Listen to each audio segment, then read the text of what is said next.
Hi friends, welcome to Skyflare Networks. Andhra university క్యాంపస్లో ఒక దురదృష్టకర సంఘటన చోటు చేసుకుంది. విద్యార్థి మణికంఠ ఆకస్మికంగా పిట్స్ రావడంతో అక్కడే కుప్పకూలిపోయాడు. వెంటనే అంబులెన్స్లో హాస్పిటల్కి తరలించిన వైద్యులు ఆయనని కాపాడలేకపోయారు. ఈ విషాద మరణం తరువాత విద్యార్థులు ఆగ్రహంతో నిరసనలకు దిగారు. ప్రతిపక్షం పౌల్ ప్లే ఉందని చెబుతుండగా ఆందోళనలో ఉన్న విద్యార్థులు క్యాంపస్లో విధ్వంసానికి పాల్పడ్డారు. వైస్ ఛాన్సలర్ కార్యాలయంపై దాడులు జరిగాయి. పరిస్థితి కొంత ఉద్రిక్తంగా మారింది.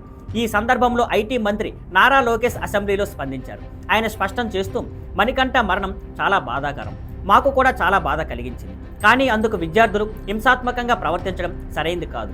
సమస్యకు పరిష్కారం ఇలాంటివి కావు. ప్రభుత్వం చర్యలకు సిద్ధంగా ఉంది, విద్యార్థుల సమస్యలు వినడానికి రెడీగా ఉంది అని అన్నారు. అలాగే ఆయన హెచ్చరిస్తూ, ఇకపై క్యాంపస్లో హింసాత్మక నిరసనలు జరిపితే కఠిన చర్యలు తప్పవు. విద్యా సంస్థల్లో రాజకీయాలకు అస్సలు చోటు ఉండకూడదు. విద్యార్థి సంఘాలు దయచేసి దూరంగా ఉండాలి అని స్పష్టం చేశారు. మరి ఫ్రెండ్స్, ఈ సంఘటనపై మీ అభిప్రాయం ఏమిటి? నిజంగా క్యాంపస్లు రాజకీయాల నుండి దూరంగా ఉండాలా?